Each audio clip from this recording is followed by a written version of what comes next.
Good afternoon my dear students. मैं आपका विज्ञान अध्यापक शुभम तिवारी माय ज्ञानोदय संस्कार अकादमी बिरधा ललितपुर से आप सभी विद्यार्थियों का आज इस विज्ञान विषय की कक्षा में हार्दिक स्वागत करता हूं। विद्यार्थियों, हमारा जो टॉपिक चल रहा था अवतल दर्पण द्वारा प्रतिबिंबों का बनना, जिसमें हम अभी तक 3 नियम की बात कर चुके थे। आज हम अन्य जो अवतल दर्पण द्वारा प्रतिबिंब बनने के नियम हैं उस पर चर्चा करेंगे। तो अभी तक हमने यह जाना कि जब वस्तु फोकस पर, फोकस और ध्रुव के मध्य तथा फोकस और वक्रता केंद्र के मध्य रखी हो तो वस्तु का जो प्रतिबिंब है वो कहाँ, कब और कैसा बनेगा। आज बात करते हैं कि जब कोई वस्तु वक्रता केंद्र पर स्थित होती है तो उसका प्रतिबिंब वक्रता केंद्र पर ही बनता है तथा यह प्रतिबिंब उल्टा, वास्तविक तथा वस्तु के आकार के बराबर होता है। जैसा कि आप यहाँ चित्र में देख रहे हैं विद्यार्थियों, ये फोकस है, ये P दर्पण का ध्रुव है। ये जो यहाँ पर वस्तु जो रखी हुई है ये वक्रता केंद्र है इसका।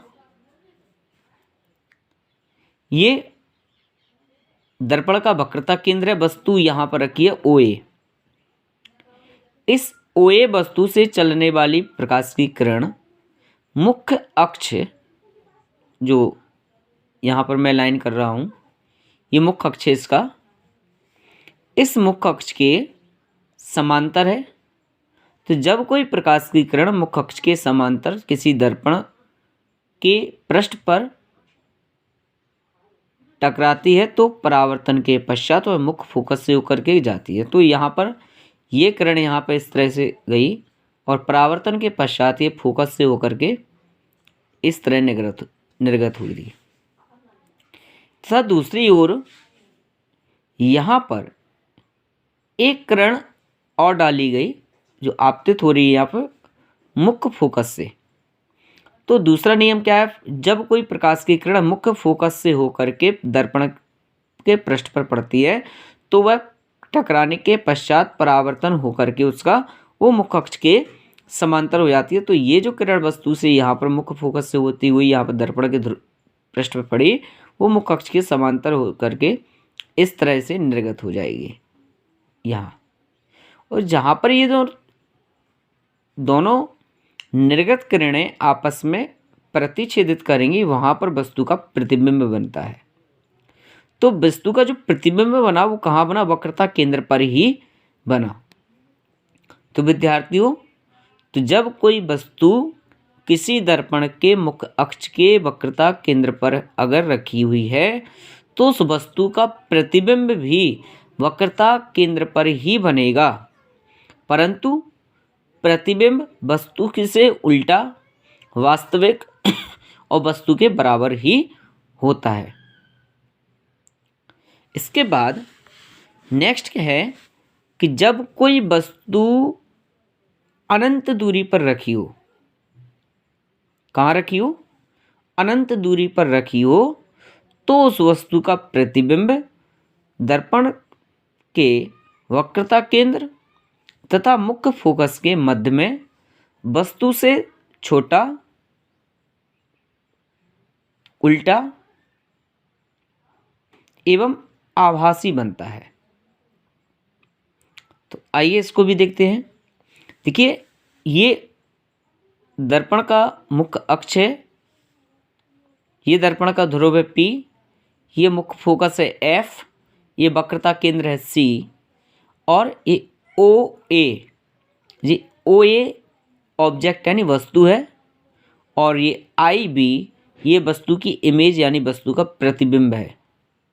तो विद्यार्थियों, यहाँ पर OA वस्तु से चलने वाली प्रकाश की किरण ये जा रही है जो कि मुख्य अक्ष के समांतर है, मुख्य अक्ष के समांतर प्रकाश की किरण जब किसी दर्पण के पृष्ठ पर पड़ती है तो वह परावर्तन के पश्चात मुख्य फोकस से होकर के जाती है।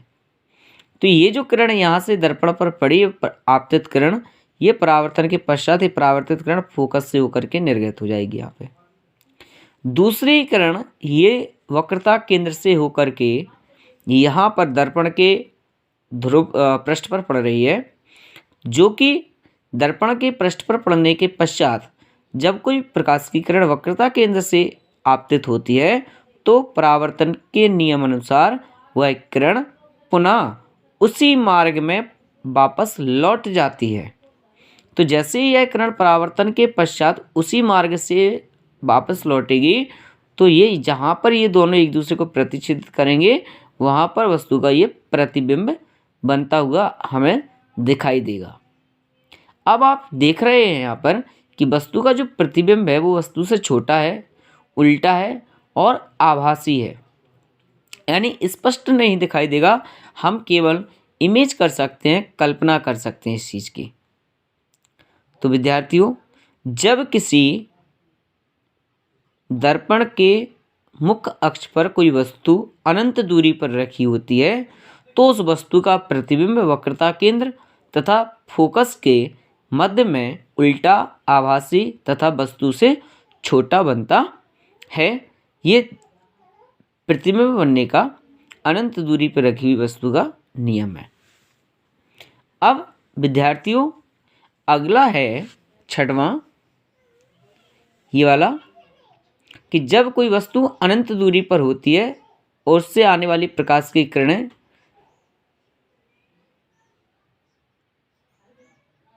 दर्पण के पृष्ठ पर पड़ती हैं तो परावर्तन के पश्चात उसका प्रतिबिंब कब, कहाँ, कैसा बनता है, आइए देखते हैं इसको।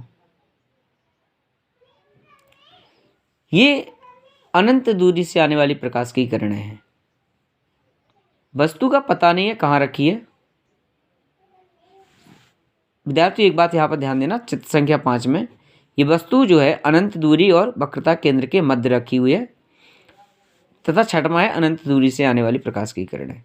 तो जब कोई वस्तु से अनंत दूरी से आने वाली प्रकाश की किरणें दर्पण पर पृष्ठ पर पड़ती हैं तो पड़ने के पश्चात वह समांतर हो जाती हैं, यानी प्रत्येक किरण जो परावर्तन किरण होगी वो एक दूसरे के समांतर हो जाएगी। अब जब समांतर हो जाएगी तो उसका जो प्रतिबिंब बनेगा वो कहाँ बनेगा, वो वस्तु के फोकस पर बनेगा। कहाँ बनेगा, वस्तु के फोकस पर बनेगा। यानी किसी अनंत दूरी पर स्थित किसी वस्तु से आने वाली प्रकाश की किरणें जब किसी दर्पण के पृष्ठ पर टकराती हैं तो परावर्तन के पश्चात वह समांतर हो जाती हैं। इस स्थिति में वस्तु का प्रतिबिंब उसके फोकस पर बनता है, जो कि वस्तु से छोटा, उल्टा एवं आभासी होता है।